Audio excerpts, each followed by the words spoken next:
That Wednesday morning, when I walked into Vancouver General Hospital expecting to say my final goodbye to my younger brother, I thought the hardest part would be letting go. But when I sat down beside his bed and reached for the consent form, a young respiratory therapist stepped between me and the papers, looked me straight in the eyes, and said quietly, "Mrs. Patterson, please don't sign anything yet. I need 15 minutes of your time. Meet me in the chapel downstairs. What I'm about to show you will change everything." I looked at her young face, at the way her hands trembled slightly as she adjusted my brother's oxygen mask, and then I looked at my sister-in-law, Veronica, standing by the window, her arms crossed, her foot tapping impatiently. Something in that girl's eyes made me trust her. 15 minutes later, I was staring at medication logs that would expose a murder plot 3 years in the making. Before I tell you the rest of this story, I need to ask you something.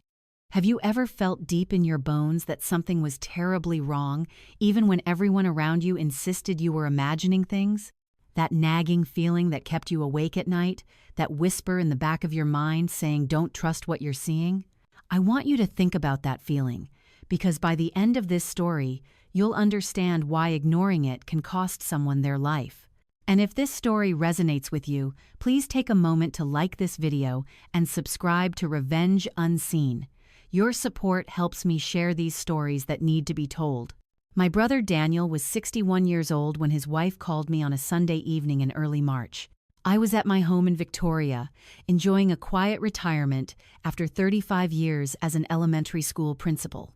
The rain was pattering against my windows, and I was reading by the fireplace when my phone rang. Veronica's voice was shaking, or at least it seemed to be shaking. Looking back now, I wonder if she'd practiced that tremble. "Margaret, it's Daniel. He collapsed this afternoon. We're at Vancouver General. The doctors are saying it's a massive stroke. They don't think he's going to make it." My heart stopped. Daniel, my baby brother, the one I'd helped raise after our mother died when he was only 12. The one who'd followed me around like a shadow, who'd called me every Sunday without fail for the past 40 years. Daniel, who'd survived prostate cancer 5 years ago, who'd told me just last week that he was feeling better than he had in years. I caught the last ferry to the mainland that night and drove through the darkness to Vancouver, my mind racing with memories. Daniel and I had always been close, closer than most siblings. After our father passed away 10 years ago, we'd promised each other we'd always be there, no matter what. He'd walked me down the aisle at my wedding. I'd held his hand when his first wife passed away from breast cancer 20 years ago. When he'd married Veronica 8 years later, I'd been happy for him, even though something about her had always felt slightly off to me. Veronica was 20 years younger than Daniel, a former pharmaceutical sales representative who'd swept him off his feet at a charity gala. She was beautiful, charming, and attentive, at least in public. But over the years, I'd noticed things. The way she'd cut him off mid-sentence. The way family gatherings became less frequent after she came into the picture. The way Daniel's calls to me had gradually become shorter, always ending with "Veronica needs me for something." Small things, easy to dismiss, but they'd accumulated in my mind like sediment at the bottom of a river. When I arrived at the hospital at 2 in the morning, Veronica was in the ICU waiting room, dabbing at her eyes with a tissue. She hugged me, told me how devastating this all was, how sudden. The doctors had explained that Daniel had suffered a hemorrhagic stroke, bleeding in the brain. He was on life support, unresponsive. They'd done everything they could. "The neurologist says there's no brain activity, Margaret," Veronica said, her voice catching. "They want us to consider comfort care, removing the machines." Daniel always said he wouldn't want to live like this. You know how he felt about being kept alive artificially? I did know. Daniel and I had talked about end-of-life wishes years ago, after his first wife's prolonged illness. He'd been clear that he never wanted to be a burden, never wanted machines to keep his body going if his mind was gone. But standing there in that cold hospital corridor, looking at Veronica's tear-streaked face, something felt wrong. I couldn't put my finger on it, but my gut was screaming at me. "I need to see him," I said. "I need to see my brother." They let me into the ICU, and there he was, Daniel, my little brother, looking so small and fragile surrounded by machines. The ventilator breathed for him with a mechanical rhythm. Monitors beeped steadily, tracking vital signs that meant nothing to his supposedly dead brain. I took his hand, still warm, and I talked to him.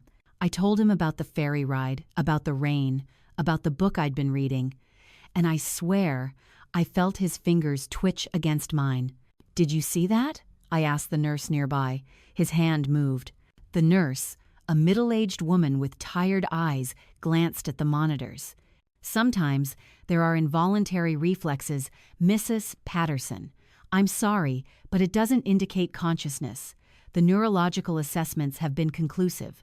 Over the next 2 days, I stayed at a hotel near the hospital, spending every possible moment at Daniel's bedside. Veronica was there too, always there, hovering, asking when I thought I'd be ready to sign the consent forms. As his sister and his designated healthcare proxy, a role I'd accepted years ago when Daniel first got sick with cancer, and Veronica had said she couldn't handle the responsibility, I was the one who had to authorize the removal of life support. Daniel had given me his medical power of attorney specifically because he'd told me he trusted my judgment more than anyone's. "You're a school principal, Maggie," he'd said with a weak smile during his cancer treatment. "You've spent your whole life making tough decisions for other people's kids. I trust you to make the right decisions for me." At the time, Veronica had seemed relieved to not have that burden. Now, I wondered if there was another reason she'd been so quick to defer that responsibility. On the second day, I started noticing other things that bothered me. There was a man who kept appearing in the ICU, tall with gray hair and an expensive watch. Veronica introduced him as Dr. Nathan Brewer, a family friend who happened to be a neurologist at a private clinic. He'd offered to consult on Daniel's case, she said, out of the goodness of his heart. But I watched how they interacted when they thought I wasn't looking. The way he touched the small of her back, the way she leaned into him just a fraction too close, the whispered conversations in the hallway that stopped abruptly when I approached. I told myself I was being paranoid, that grief was making me suspicious of shadows. On Wednesday morning, Veronica called me at my hotel at 7 a.m. Her voice had that same practiced tremor, but underneath it, I detected something else: eagerness. "Margaret, the doctors say we need to make a decision today. Daniel's condition is deteriorating. Every hour we wait is just prolonging his suffering. I have the forms ready. Can you come in this morning to sign?" "I'll be there by 9, I said, my stomach churning. When I arrived at the hospital, Veronica was waiting for me in Daniel's room. Dr. Brewer was there too, which struck me as odd. Why would a family friend be present for what should be a private family moment? On the bedside table was a stack of documents, a pen placed neatly on top. Everything arranged, everything ready. "Margaret, thank you for coming," Dr. Brewer said, his voice smooth as silk. "I know this is incredibly difficult.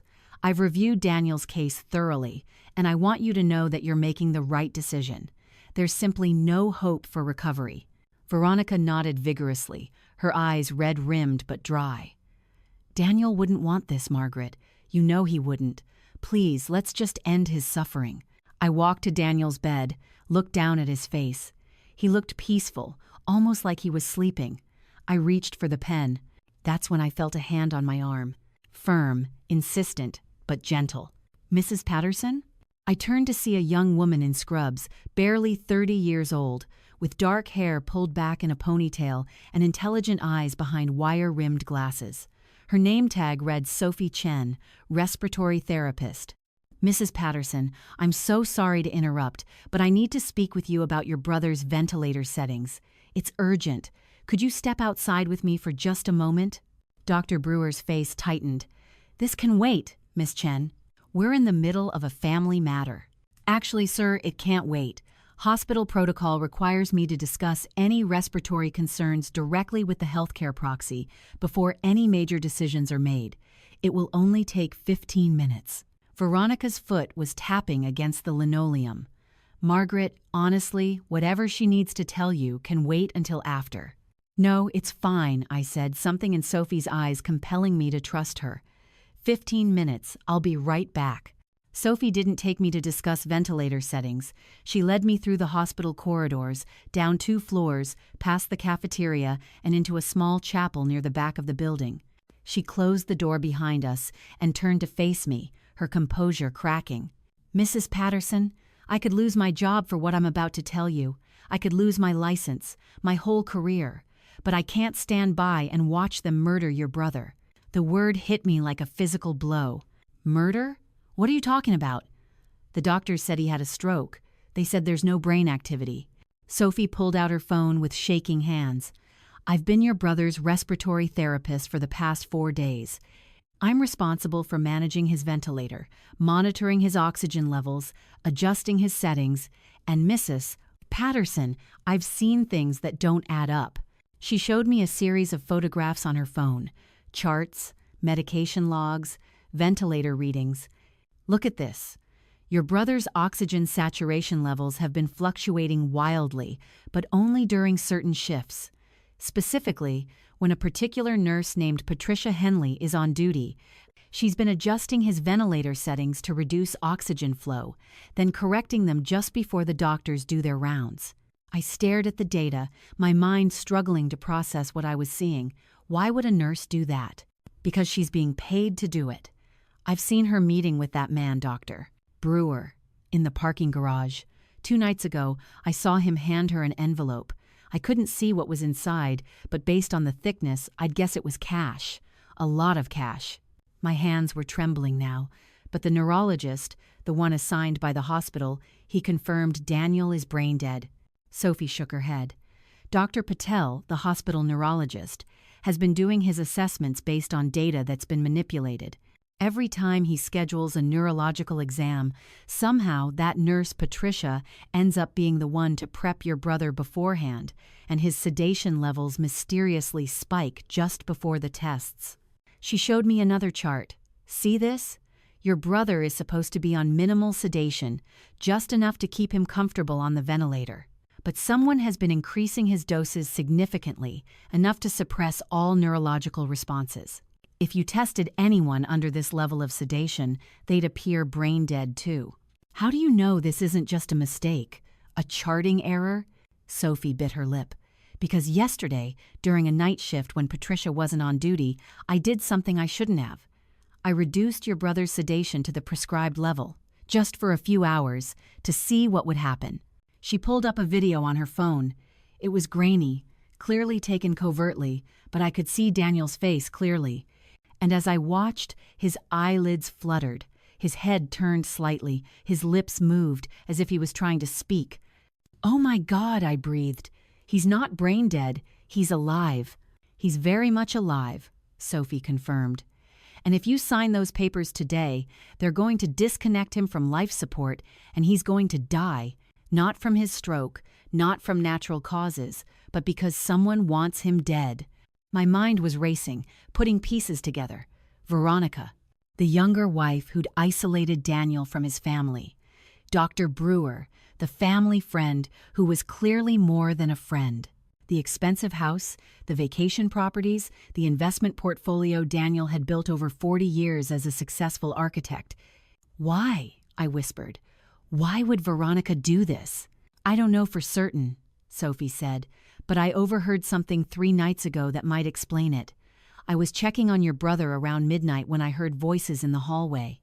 It was Mrs. Patterson, your sister-in-law, and that Dr. Brewer. They were talking about a life insurance policy, something about $4 million. And they mentioned something about a prenuptial agreement that would give her nothing if they divorced. $4 million. That's what my brother's life was worth to his wife," Sophie continued. "Dr. Brewer isn't just a family friend, Mrs. Patterson. I did some research. He and your sister-in-law were in a relationship years ago, before she even met your brother. They reconnected about 18 months ago. I found photos of them together at a medical conference in Toronto last year. They weren't being discreet. She showed me screenshots from social media, from conference attendee photos. Veronica and Dr. Brewer, standing close together, his arm around her waist, her head tilted toward his shoulder. "They've been planning this," I said, the horror of it settling over me like a cold fog. "I believe so. And I think your brother's stroke might not have been natural. I can't prove it. But the way it happened, the severity, the timing, it could have been induced. There are drugs that can cause hemorrhagic strokes, especially in someone who's already on blood thinners, like your brother was after his cancer treatment. I remembered something then. Daniel had mentioned a few weeks ago that Veronica had insisted on managing his medications herself. She'd said it was easier than having him keep track of everything. He'd thought it was sweet, caring. Now I saw it for what it was. "What do we do?" I asked. "If I go back up there and accuse them, they'll deny everything. It's my word against theirs, against a doctor's." Sophie nodded. "That's why we need evidence. Real evidence that will hold up. I have my charts, my photos, but it's not enough. We need to catch them in the act." I thought about it, my decades of experience managing crises coming back to me. As a school principal, I'd dealt with everything from angry parents to embezzling staff. I knew how to document, how to build a case, how to stay calm under pressure. "Here's what we're going to do," I said. "I'm going to go back up there and tell them I need more time. I'll say I want to consult with another specialist before making a decision. That should buy us a day or two. They'll push back. They've been trying to rush this. Then we'll push back harder. In the meantime, I need you to do something for me. Is there a neurologist at this hospital you trust completely? Someone who isn't connected to Dr. Brewer?" Sophie thought for a moment. "Dr. Amara Singh. She's the head of neurology. She's been at Vancouver General for over 20 years. She has a reputation for being completely incorruptible. Some of the residents call her the Iron Lady because she doesn't tolerate any deviation from protocols. Can you get her to examine Daniel? Properly examine him, with the correct sedation levels, without Patricia or anyone else interfering?" "I can try, but I'd need to go around the normal channels. If I put in a formal request, it'll get flagged." I reached into my purse and pulled out a business card. "This is my lawyer's number. Her name is Catherine Walsh, and she specializes in medical malpractice and healthcare fraud. I'm going to call her right now. If we're going to do this, we need to do it properly. We need everything documented, everything legal." Sophie looked at me with something like hope in her eyes. "You believe me. I was so afraid you wouldn't believe me. My brother always said I had the best instincts of anyone he knew. He said that's why I was a good principal. I could always tell which kids were lying and which ones were telling the truth." I put my hand on her shoulder. "You're telling the truth, Sophie, and we're going to save my brother's life." I walked back up to the ICU with a calm I didn't entirely feel. Veronica and Dr. Brewer were waiting exactly where I'd left them, their expressions a mixture of impatience and forced sympathy. "Margaret, finally," Veronica said. "What on earth did that girl need to talk to you about for so long?" "Ventilator protocols," I said smoothly. "Very technical. You wouldn't be interested. But she raised some concerns about Daniel's respiratory function that I think we need to address before we make any final decisions." Dr. Brewer's eye twitched almost imperceptibly. "What kind of concerns?" I reviewed his case thoroughly. His respiratory function is only being maintained by the machines. Nevertheless, I'd like a second opinion, from a hospital neurologist, someone who can run a full battery of tests under controlled conditions. Veronica's face tightened. "Margaret, we've been through this. The tests have been done. The results are clear. Every day we delay is just prolonging his suffering." "Yes, you've said that." I picked up my purse. "But Daniel trusted me to make this decision for him, and I'm not going to make it based on one set of tests from one doctor who isn't even on the hospital staff." I looked directly at Dr. Brewer. No offense. His smile was thin. "None taken. But I assure you, my assessment is accurate." "Then you won't mind if it's confirmed by the hospital's head neurologist." I moved toward the door. "I'm going to make some calls. I'll be back tomorrow. Don't worry, Veronica. I know this is hard for you too, but I need to be absolutely certain before I can sign anything." I didn't give them a chance to argue further. I walked out of that hospital with my phone already in my hand, dialing my lawyer. The next 24 hours were a blur of activity. Catherine Walsh, my lawyer, drove up from Victoria that evening. She was a formidable woman in her 60s, a former prosecutor who'd switched to private practice after her husband died. She was exactly the kind of person you wanted in your corner when fighting a battle like this. "If what you're telling me is true," she said as we sat in my hotel room reviewing Sophie's documentation, "we're looking at attempted murder, conspiracy, medical fraud, and possibly assault causing bodily harm. We need to bring in the police." "Not yet," I said. "If we go to the police now with what we have, it's circumstantial. Veronica and this Dr. Brewer will lawyer up, and Daniel will still be in that hospital bed with people who want him dead." Catherine nodded slowly. "You want to catch them in the act. I want irrefutable proof, and I want my brother moved somewhere safe." The next morning, we put our plan into action. Sophie had managed to speak privately with Dr. Amara Singh, who had agreed to examine Daniel without going through official channels. She'd scheduled it for 10 p.m. That night, after Patricia Henley's shift ended, and when the ICU would be at its quietest. Meanwhile, I went back to the hospital to stall. Veronica was waiting for me, her patience clearly wearing thin.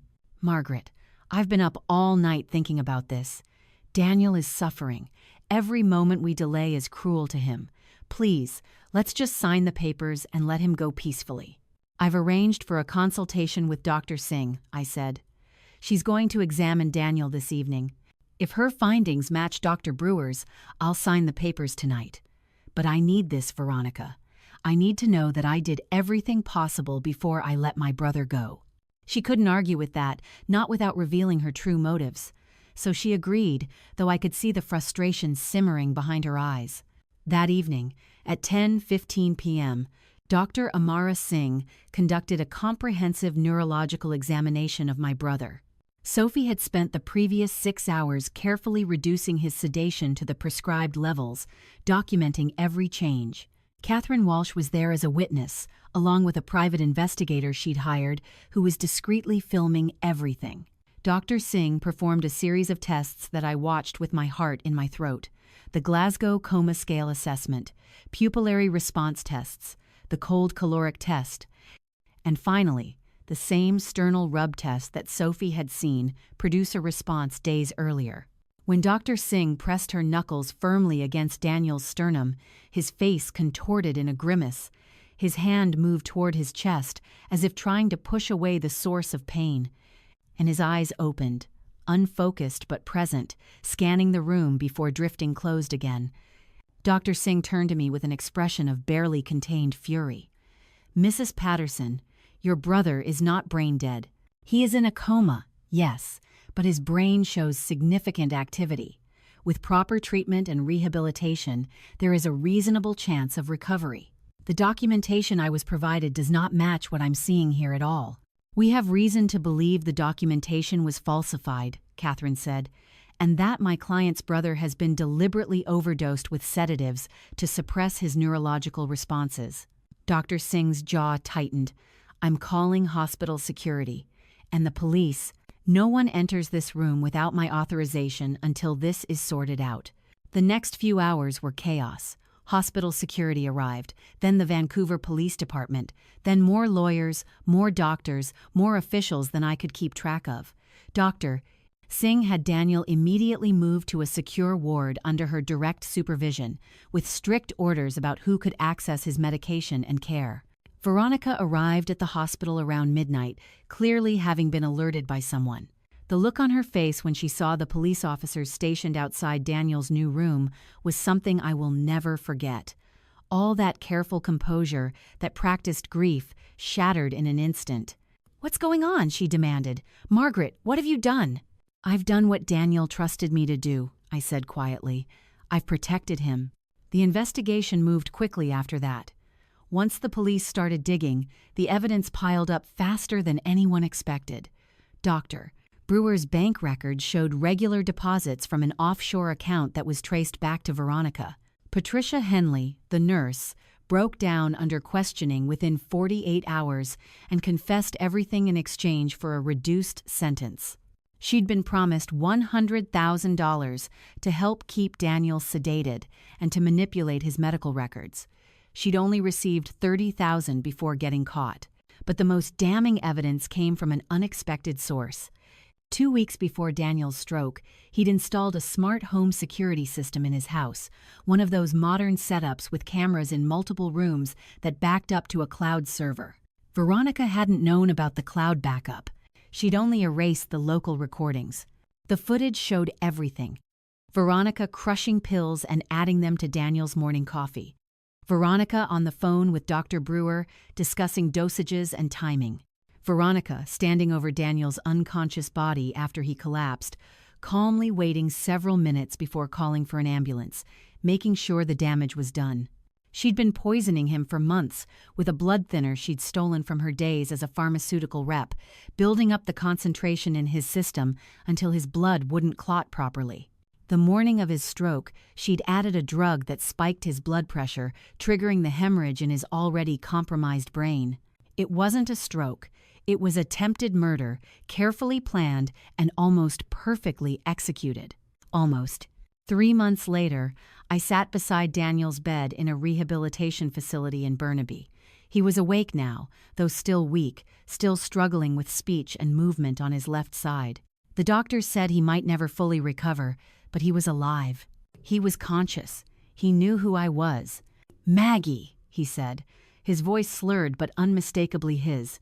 "You saved me." "Sophie saved you," I said, squeezing his hand. "That young respiratory therapist who risked everything to tell me the truth. I just listened." He shook his head slowly. "You listened because you trusted your gut. Veronica fooled me for 8 years. I didn't see it, but you did. You always saw." I thought about that. About all the small moments over the years when something had felt wrong about Veronica and I dismissed my concerns as jealousy or overprotectiveness. I'd been so worried about seeming like the meddling older sister that I'd ignored my instincts. "I should have said something sooner," I admitted. "I saw the warning signs. I just didn't want to believe them." Daniel's grip tightened on my hand. "None of this is your fault. This is on Veronica and that doctor and the nurse who took their money, not you." Veronica and Dr. Assis. Nathan Brewer were both awaiting trial, charged with attempted murder, conspiracy to commit murder, assault causing bodily harm, and fraud. Patricia Henley had pleaded guilty to being an accessory and was serving 3 years. The case had made national news. Vancouver trophy wife murder plot, the papers called it, though technically no one had died. Catherine Walsh had filed a civil suit on Daniel's behalf as well. The house, the investments, everything Veronica had hoped to steal through murder would stay with Daniel. He'd probably never be able to manage his own affairs again, which is why he'd officially transferred his power of attorney to me. This time, I'd accepted without hesitation. 6 months after that, I brought Daniel to the hospital cafeteria, where Sophie Chen was waiting for us. She'd received a commendation from the hospital for her role in saving a patient's life, though the investigation into how the conspiracy had gone undetected for so long was still ongoing. Several staff members had been placed on administrative leave. The hospital's protocols were being completely overhauled. "I don't know how to thank you," Daniel said to Sophie, his speech clearer now but still halting. "You didn't know me. You risked everything for a stranger." Sophie smiled, but I could see the weight she still carried. "I became a respiratory therapist because I wanted to help people breathe, to help them live. When I saw what they were doing to you, I couldn't just look away. I couldn't pretend I didn't see it." "Most people would have," I said. "Most people would have told themselves it wasn't their business, or that they must be mistaken, or that the doctors knew better." "Maybe," Sophie said. "But my grandmother always told me that the only thing necessary for evil to triumph is for good people to do nothing. I guess I just couldn't do nothing." I reached across the table and took her hand. "Your grandmother was a wise woman." 1 year after Daniel's stroke, he walked his daughter down the aisle at her wedding. He used a cane, and his left foot still dragged slightly, but he walked. His speech was slow but clear. His mind, despite everything, was sharp. I stood in the front row of that beautiful church in North Vancouver, watching my brother give away his daughter, and I thought about how close we'd come to losing him. 15 minutes. That's all it had taken. 15 minutes in a hospital chapel that had changed everything. Before I finish this story, I want to share some things I learned through this terrible experience, things that might save your life or the life of someone you love. First, if someone you love is hospitalized and something feels wrong, trust that feeling. Ask questions. Demand answers. You have the right to understand every medication, every test, every decision being made about their care. Don't let anyone make you feel like you're being difficult or paranoid. Your instincts exist for a reason. Second, have legal documents in place before you need them. A medical power of attorney, a living will, clear instructions about who you want making decisions for you if you can't make them yourself. Make sure someone you trust completely has these documents and knows your wishes. Don't wait until it's too late. Third, be cautious about who has access to your medications, your finances, your personal information. The person who wants to hurt you might be the person sleeping beside you every night. That's a terrible thing to have to say, but it's true. More people are harmed by those closest to them than by strangers. Fourth, if you see something wrong, say something. Sophie Chen could have lost her career for speaking up, but she spoke up anyway because she knew that staying silent would make her complicit in murder. Don't be a bystander. Don't tell yourself it's not your business. If you see someone being hurt, find a way to help them. And finally, surround yourself with people who truly love you, not just people who say they do. Actions reveal character in ways that words never can. Pay attention to what people do, not just what they say. Look for patterns. Trust your observations. Veronica's trial concluded last month. She was found guilty on all charges and sentenced to 22 years in federal prison. Dr. Nathan Brewer received 18 years. Neither of them showed any remorse in court. They blamed each other, blamed circumstances, blamed everyone but themselves. That's how people like them operate. They never accept responsibility for the destruction they cause. Daniel is doing better now. He's in a long-term care facility near my home in Victoria, close enough that I can visit him every day. He's relearning how to read, how to write, how to do the crossword puzzles he used to love. Some days are harder than others. Some days he cries with frustration at how difficult everything has become. But he's alive. He's present. He has hope. Last week, he told me something that I've been thinking about ever since. "You know what's funny, Maggie?" he said, his words coming slowly but steadily. "Veronica thought I was worth more dead than alive. $4 million, that's what she thought my life was worth. But she was wrong. I'm worth more alive than any amount of money. I get to see my daughter have her first baby. I get to watch the sunset over the ocean. I get to tell you I love you every single day. No life insurance policy can buy that. No amount of money can replace being alive." He was right. He was absolutely right. So tell me, have you ever had that moment where you had to choose between what seemed logical and what your instincts were screaming at you? Have you ever trusted a stranger's warning and had it save your life? Share your story in the comments below, because you never know who needs to hear it. You never know whose life might be saved because you spoke up. And if this story moved you, please share it. Somewhere out there, someone might be facing their own 15-minute decision. Someone might be sitting in a hospital room right now, holding a pen over a stack of papers, feeling deep in their bones that something is wrong but not knowing what to do about it. Let's make sure they hear this story. Let's make sure they know to trust their gut. Thank you for watching Revenge Unseen. If you want to hear more true stories about people who fought back against betrayal and won, subscribe to this channel and hit that notification bell so you never miss a video. I'll see you in the next story. And remember, always trust your instincts. They might just save someone's life.